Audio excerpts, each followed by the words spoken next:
I'm Philip Bobbitt, and I look forward to delivering the lecture at the 2025 Annual Dockrill Memorial Lecture and Alumni Gathering at King's College, London.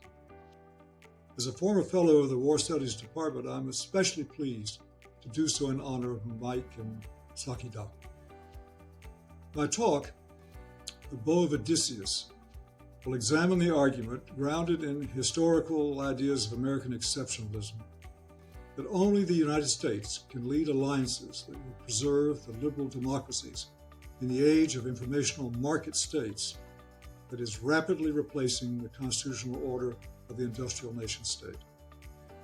I will argue that the current U.S. administration has studiedly forsaken this task in favor of a version of the market state that exalts relative American dominance. I believe that, perhaps paradoxically, this strategy abandons American exceptionalism rather than reinforcing it.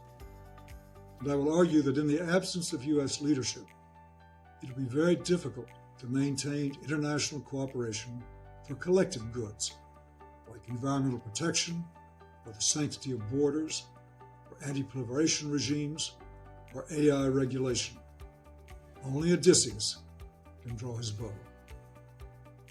I hope you'll join me either in person or online, what I hope will be a timely and thought-provoking discussion.